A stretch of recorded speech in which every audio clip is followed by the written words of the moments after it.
Hi guys, so today I want to share another story with you. Today I want to talk about Vicki Gunvalson getting her job back as a full-time housewife after being demoted. Okay guys, so the word is hitting all the blogs that Vicki Gunvalson will be returning next season as a full-time housewife. She got her job back, people, and I'm sure she is ecstatic. I mean, Vicki, all Vicki wants out of life is to be a full-time housewife. That's all she ever wants, okay? But let's go over how it's being reported, how it all went down, and how I don't believe a single word of it. I just don't think it went down that way. So how are they saying it went down? So we all know a couple weeks ago, Vicki threatened to sue, I believe it was Bravo, the networks, and Kelly Dodd because she was upset because Kelly called her a con artist, and so she threatened to sue for defamation of character, okay? So according to the rumors, Vicki gave Bravo an ultimatum.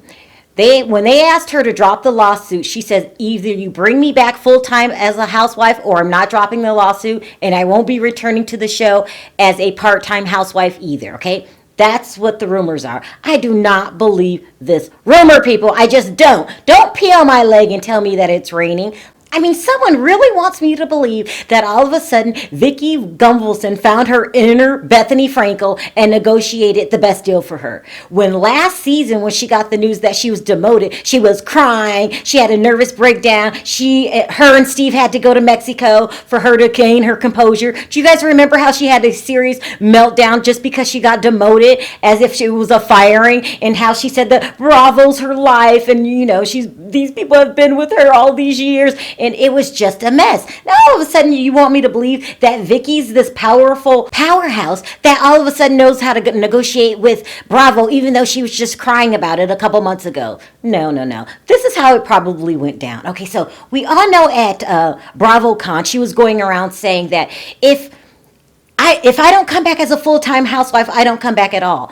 But that was before she agreed to drop the lawsuit, which means by then she probably already knew that Bravo was going to bring her back. So this is what I'm thinking would happen, people. Bravo approached her and said, listen, you gotta drop the lawsuit because no one likes being sued. So the first thing they're gonna do is try to get her to drop the lawsuit.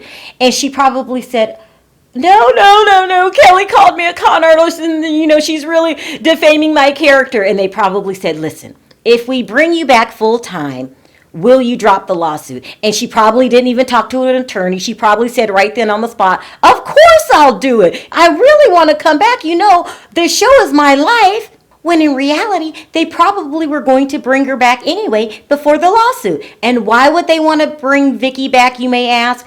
It's very simple. Let's just go down the list. Okay, let's start with the new girl, Bronwyn, okay?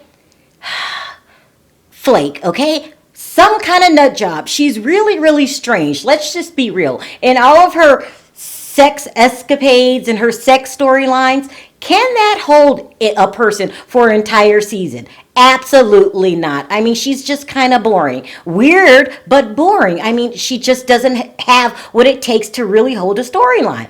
That leads me to Gina and Emily, the second new girls, okay? So they're much more interesting than last year, and I feel really bad by watching Emily get verbally abused each episode by Shane, and I'm getting equally as tired of watching Gina go back to the guy that already cheated on her, playing ping pong back and forth. I mean, these are better storylines than the season before, but is this enough to keep me interested in the entire season? Absolutely not. This leaves me with Nutjob Kelly, always getting upset and angry with Tamra and Shannon and Vicki. Is this strong enough to keep me watching the entire season? And when you think about it, yeah, those were the only interesting storylines. I mean, Traingate. I mean, is it true? Kelly cries, you said I ran a train. Now let's go have sex for 2 hours, Dr. Reagan. I mean, these were the only interesting storylines. So most likely, they were going to bring Vicki back anyway. So listen, I'm glad that Vicki's coming back. I was getting tired of her of the previous seasons, but I come to realize that her storylines with Kelly were the most interesting storylines. Besides that, the show was a snoozer. I've also come to the realization that they can never get rid of Kelly Dodd, even though she's psycho, because, she keeps the storylines moving. She just does. It is what it is. So does Crybaby Tamra, and so does Shannon, okay, who's my favorite. I like Shannon, okay? They had to bring Vicki back. It is what it is. So, I would have accepted it as, Bravo's just bringing her back without them trying to give the illusion that she's some kind of powerhouse, negotiator.